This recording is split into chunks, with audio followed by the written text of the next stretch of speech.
नमस्कार दोस्तों, स्वागत है आपका हेल्थ मंत्रा के इस अंक में। आज हम बात करेंगे शोल्डर जॉइंट की।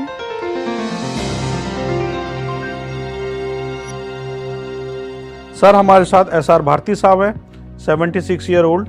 पहले स्पोर्ट्समैन रह चुके हैं और उसके बाद इन्होंने गवर्नमेंट में काम किया। इनको अक्सर शोल्डर पेन रहता है और काफ़ी लंबे समय से इनको शोल्डर पेन हो रहा है। इनके माध्यम से हम आपको शोल्डर की जानकारी देना चाहते हैं। पहले हम बताएंगे आपको कि कैसे डिफरेंशिएट करना है कि शोल्डर पेन है या नहीं है, क्योंकि बहुत से लोग शोल्डर को हार्ट की कंडीशन भी मानते हैं और वो कार्डियोलॉजिस्ट के पास जाते हैं। प्राइमरी इन्वेस्टिगेशन आप करा सकते हो अपना, या आपकी हिस्ट्री है हार्ट की तो कार्डियोलॉजिस्ट से भी कंसल्ट कर सकते हो। पहला साइन सबसे इंपॉर्टेंट है, अगर आपके शोल्डर मूवमेंट करने से दर्द आ रहा है तो ये 100% शोल्डर पेन है, आपको कहीं जाने की जरूरत ही नहीं है। उसके बाद नेक के एरिया से भी पेन रेफर्ड होकर शोल्डर में चला जाता है।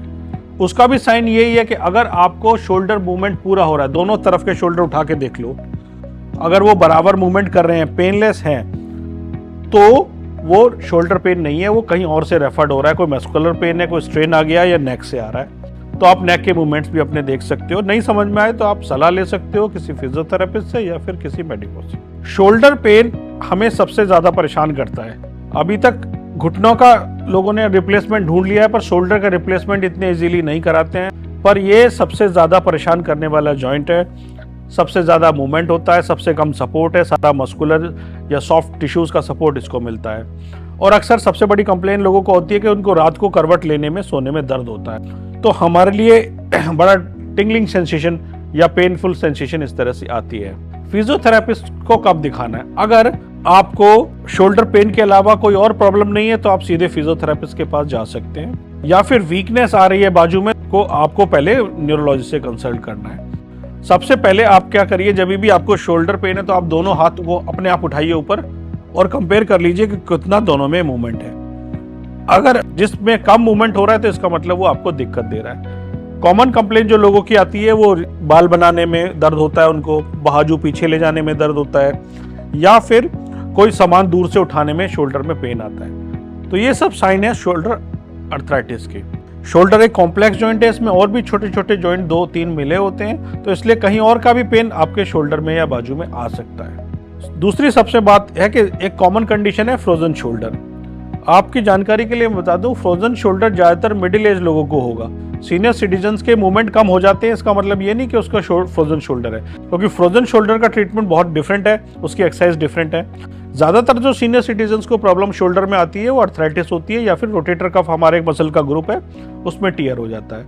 यहाँ मैं आपको ये भी बता सकता हूँ कि जब रोटेटर कफ मसल टियर को हम कैसे डिटेक्ट कर सकते हैं। अगर आप अपना बाजू ऊपर उठाइए, अगर इसको रोक नहीं पा रहे हो, जैसे मैं हाथ छोड़ूंगा नीचे गिर जाएगा, जिस पेशेंट को रोटेटर कफ टियर होगा उसका ये बाजू नीचे गिर जाएगा, तो इसका मतलब हमारे कहीं ना कहीं रोटेटर कफ टियर है। उसकी कई ग्रेड है, बहुत सारी कंडीशंस में हम हेल्प कर सकते हैं, कुछ कंडीशंस में उस पर सर्जरी के लिए भी जाना पड़ता है। डायबिटीज एंड शोल्डर, लिटरेचर ये कहता है कि डायबिटीज वालों लोगों को शोल्डर पेन के चांसेस ज्यादा होते हैं। यूरिक एसिड जिनका हाई होता है उनको शोल्डर पेन ज्यादा होता है। और भी कई कंडीशन में शोल्डर पेन ज्यादा हो सकता है, जैसे थायराइड में हो सकता है, ऑस्टियोपोरोसिस में हो सकता है, पर उसके लिए अलग से हमें ट्रीटमेंट नहीं करना है, उसका सबको हमने शोल्डर पेन में ही कंसीडर करना है। अब बात आती है शोल्डर में क्या क्या मूवमेंट्स होते हैं। देखो, बाजू आगे ऊपर उठती है, सारा शोल्डर जॉइंट से मूवमेंट हो रहा है, और ये साइड से उठता है ये, और हमारी बाजू ऐसे घूमती है अंदर को और बाहर को। इनमें से किसी भी एक में या सब में दिक्कत आ सकती है। अगर आपको दर्द हो रहा है और आपको समझ में नहीं आ रहा है तो आप अपने आप में रिस्क मत लीजिए, आप किसी एक्सपर्ट से, फिजियोथेरेपिस्ट से, किसी भी डॉक्टर से सलाह लीजिए, तब आप अपना अगला कदम बनाइए। जो क्रॉनिक शोल्डर के पेशेंट होते हैं, जिसको 2 पार्ट में हम डिवाइड कर सकते हैं। कि एक्यूट पेन आ गया कि आपने सडन सुबह को उठे आपको दर्द आ गया, या फिर ज्यादातर लोग बताते हैं कि हम कुछ काम एक्टिविटी नहीं कर पा रहे, हम सीट बेल्ट खोलने में दिक्कत हो रही है, बाल बनाने में दिक्कत हो रही है, पगड़ी बांधने में दिक्कत हो रही है, तो वो सारा शोल्डर से रिलेटेड हो सकता है।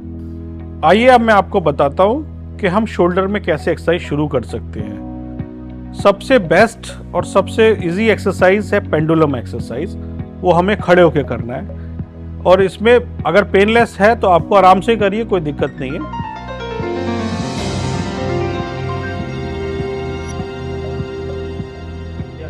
ये पेंडुलम एक्सरसाइज है। घड़ी के पेंडुलम की तरह अपनी बाजू को झुलाना है। झुलाना इंपॉर्टेंट है, आपको ज्यादा इसको जोर नहीं लगाना है, हल्के हल्के से ये स्विंग करेगा।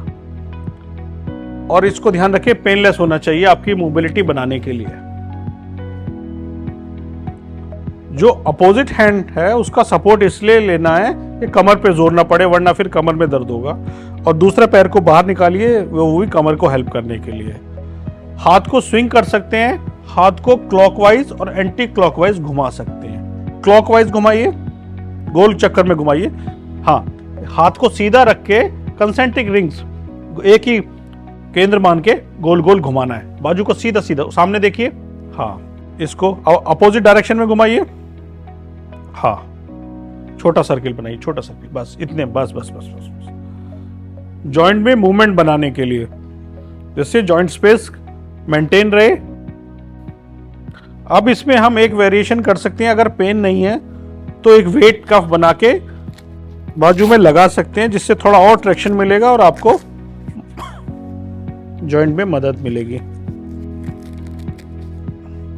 ये 1 kg का वेट कफ हम इसमें लगाकर भी कर सकते हैं। करिए।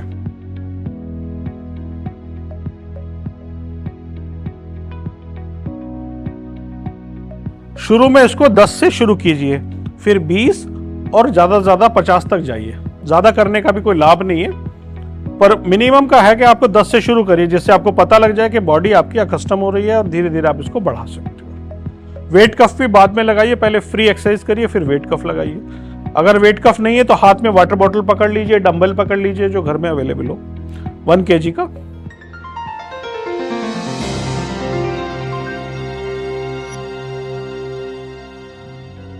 अब हम कुछ एक्सरसाइज करेंगे जो लोग खड़े होकर नहीं कर सकते, तो लेट के कैसे एक्सरसाइज कर सकते हैं। पहले बाजू को अपनी बॉडी के साइड में रखना है, जो अफेक्टेड पार्ट है उसको ऊपर उठाना है, जितना आराम से पीछे जाए। अगर यहां तक जा रहा है ठीक है, और जा रहा है ठीक है, और जा रहा है, बस वापस लाइए। ये पहला मूवमेंट यही है, हाथ सीधा सीधा पीछे जाएगा, आराम आराम से वापस आएगा, पेनलेस। पेन के थ्रेशोल्ड को क्रॉस नहीं करना है। पेन बॉडी में अलार्म है, अगर कहीं पेन हो रहा है तो कहीं ना कहीं ऑब्स्ट्रक्शन है। चलिए फिर से करिए।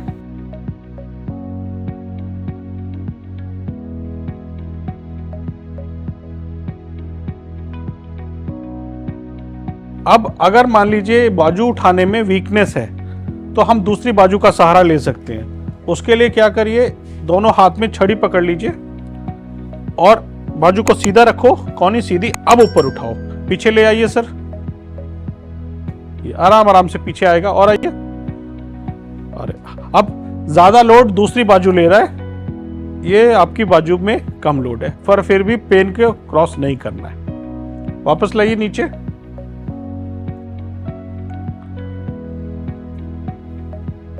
आराम आराम से ऐसे कर सकते हैं,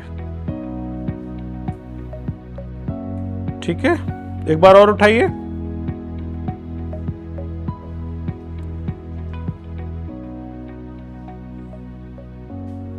एक्सरसाइज रिदमिक होना चाहिए, झटका नहीं लगना है, आराम से धीरे धीरे जाइए। और अगर आप ब्रीदिंग का कोऑर्डिनेशन करोगे, हाथ ऊपर उठाते हुए ब्रीद इन, हाथ नीचे लाते हुए ब्रीद आउट, तो बहुत अच्छा होगा।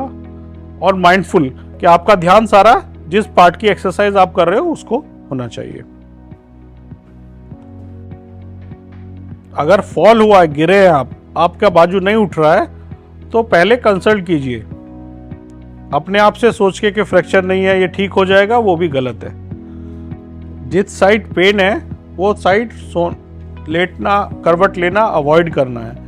पर अगर नींद नहीं आती है तो हम उस तरफ सो सकते हैं, पर पिलो की पोजीशन सेट करके, वो आपको मैं बताऊंगा कैसे करना है, उसके बाद आप आराम से सो सकते हैं। अब इसमें नेक्स्ट हम क्या कर सकते हैं, बेड के सहारे सहारे इसको ऐसे ले जाइए, हाथ जहां तक जा सकता है, फिर वापस लाइए। बेड के सहारे सहारे, ऊपर नहीं उठाना है। हाँ, किसी किसी कंडीशन में ये बाइसेप मसल टाइट हो जाती है, तो उसके लिए एल्बो स्ट्रेट रखिए और हाथ को खींच के रखिए, तो ये मसल स्ट्रेच होगा। हाँ हाँ, लाइए, ये करना है।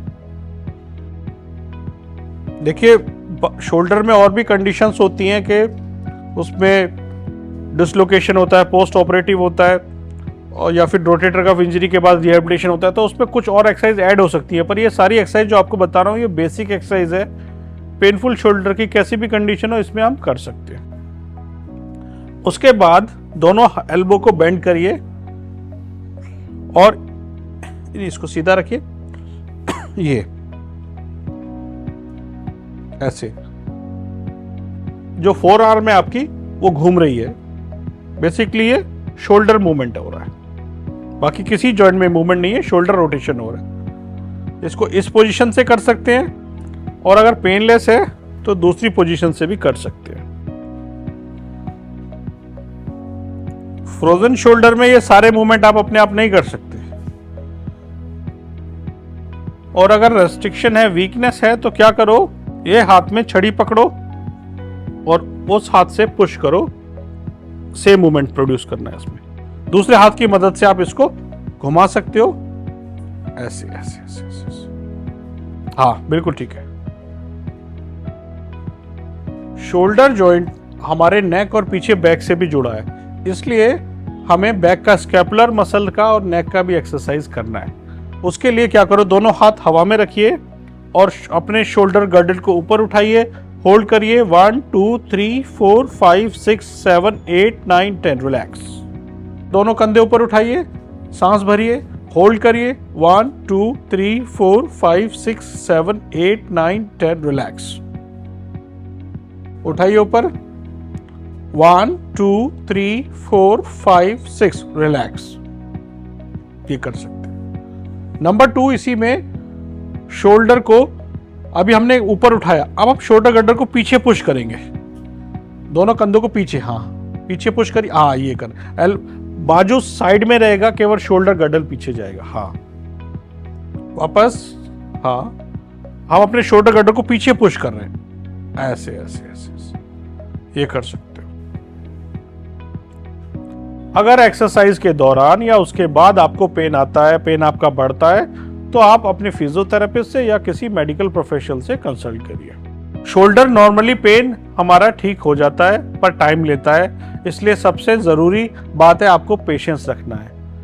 अगर पेन नहीं बढ़ रहा है आपका, तो धीरे धीरे वो ठीक होगा।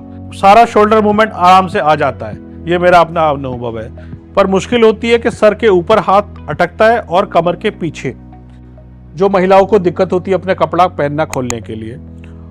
तो उसके लिए अब आपको 2 एक्सरसाइज मैं बता रहा हूं जो हम वॉल क्लाइंबिंग एक्सरसाइज कर सकते हैं। सर अभी डेमोन्स्ट्रेट करेंगे। उसमें क्या करेंगे, हम 1 आर्म डिस्टेंस, एक हाथ की दूरी से वॉल पे के सामने खड़े होंगे और धीरे धीरे अपने हाथ को ऊपर ले जाएंगे।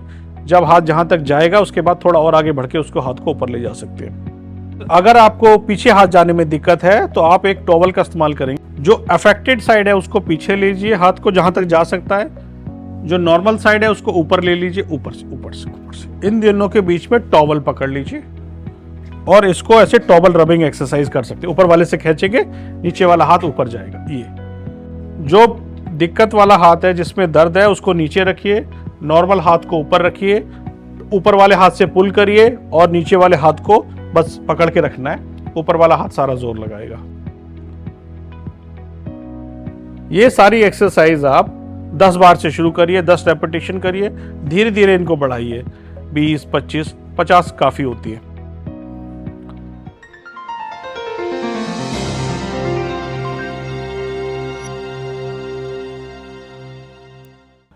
ये वॉल क्लाइंबिंग एक्सरसाइज है, जब बाजू सर के ऊपर ले जानी हो, ओवरहेड एक्टिविटीज जिसको बोलते हैं। उसके लिए क्या करेंगे कि दीवार से एक बाजू, एक 1 आर्म डिस्टेंस लेंगे, एक पैर थोड़ा आगे रखेंगे, उसके बाद धीरे धीरे ऊपर चढ़ने की कोशिश करेंगे। सर चढ़ के दिखाइए, ऐसे आराम आराम से ऊपर जाते रहिए।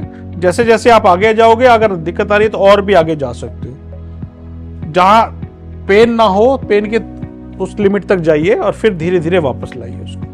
वॉल के सपोर्ट से आप अपने ओवरहेड मूवमेंट्स को बढ़ा सकते हो। अक्सर दरवाजा खोलने में या कोई कपड़ा ऊपर डालने में हमें दर्द करता है, तो वहां ओवरहेड मूवमेंट्स में रिस्ट्रिक्शन होता है, इसलिए दर्द होता है। इसको 2 तरह से कर लिया आपने। एक बार तो फेस आपका सामने है दीवार के, दूसरी बार आप फेस ऐसे कर लीजिए डिस्टेंस और अब ऊपर जाइए। 2 डायरेक्शन में इसको कर सकते हैं।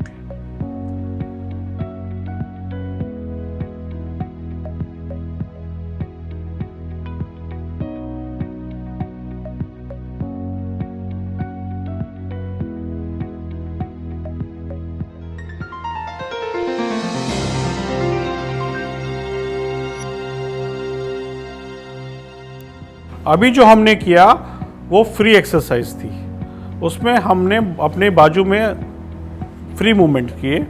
अब हम थेरामेड की मदद से रेजिस्टेंस एक्सरसाइज कर सकते हैं।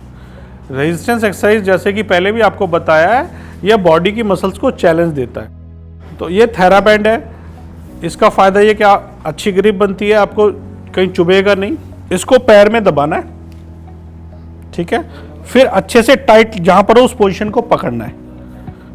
एल्बो स्ट्रेट, एल्बो को मेरी तरफ लाओ, बाजू को मेरी तरफ लाओ। ये पहला मूवमेंट तो ये है, जितना आराम से जाए। हाँ, पहला ये लाइए, फिर अपने पास ले जाइए, बस कौनी सीधी रखना है, ये बस। और ऊपर ले जा सकते हो, लाइए ऊपर तक, और ऊपर और ऊपर और ऊपर, बस पेनलेस नहीं हो, बस। ये रेजिस्टेंस एक्सरसाइज है, ज़्यादा करने से दर्द हो सकता है, इसलिए मिनिमम से करिए और आराम आराम से करिए। इसमें हम आगे साइड में ले गए हैं, ऐसे ही आगे लाइए, आगे की तरफ ले जाइए। कौनी सीधा रहना है, कलाई सीधी रहनी है, वापस पीछे ले जाइए। हाँ करिए, फिर से करिए, बस। और अब हम पीछे ले जा सकते हैं, पीछे ले जाइए, ये बस, वापस लाइए, ऐसे। ये सभी एक्सरसाइज जर्नल एक्सरसाइजेज है, हर कंडीशन में हम इसको कर सकते हैं। शोल्डर की कोई भी कंडीशन हो, ये हार्मलेस है।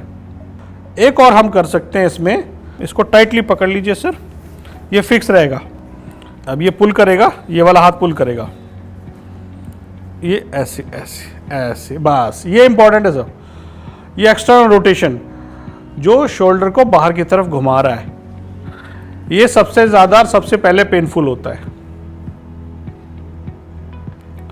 सबसे बड़ी शिकायत और सबसे मुश्किल काम हमारे लिए भी और पेशेंट के लिए भी होता है कि रात को सोने में जो दर्द होता है, उसके लिए आप डबल पिलो यूज़ कर सकते हैं। डबल पिलो लगाने से शोल्डर पे प्रेशर कम पड़ेगा, आप करवट लेके आराम से सो सकते हैं। तो आज आपने देखा कि शोल्डर एक्सरसाइज कैसे कर सकते हैं, शोल्डर और बाकी चीज़ों में हम कैसे फ़र्क कर सकते हैं, और हम अलग अलग तरीक़ों से बैठ के, लेट के, खड़े होके कैसे शोल्डर पे मूवमेंट्स को बढ़ा सकते हैं। ये सारी एक्सरसाइज आप मिनिमम से शुरू करो, ये या कोई भी एक्सरसाइज हो आप मिनिमम से करिए, 10-5 मिनिमम नंबर, और उसको धीरे धीरे बढ़ाइए।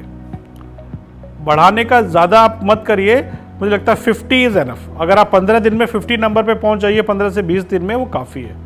और ऐसे ही वेट या रेजिस्टेंस का भी आप मिनिमम रेजिस्टेंस से शुरू करिए, 1 kg से शुरू करिए, लाइट थेराबैंड से शुरू करिए, उसके बाद उसको बढ़ाइए। फिर भी कोई डाउट हो तो आप हमारे दिए गए नंबर पे, एड्रेस पे कांटेक्ट कर सकते हो। तो आज आपने शोल्डर के बारे में देखा, अगली बार हम मिलेंगे एक नए टॉपिक के साथ, जिसमें हम इंक्लूड करना चाहेंगे जो सबसे बड़ी दिक्कत है बुजुर्गों की, बैलेंस। गिरते बहुत हैं, फॉल बहुत होता है, बिल्कुल फिट है, अचानक गिर गए और बिल्कुल बेड पे आ गए, ऐसे ऐसे मैंने कई कंडीशन देखी है। सारे वाइटल्स उनके ठीक है, पर फॉल से उनका कोई इंजरी हुआ और वो गिर गए। तो हम बैलेंस और मोबिलिटी कैसे बना के, उसको हम चर्चा करेंगे और उसमें हो सकता है आपकी काफ़ी मदद करें। देखते रहिए हेल्थ मंत्रा।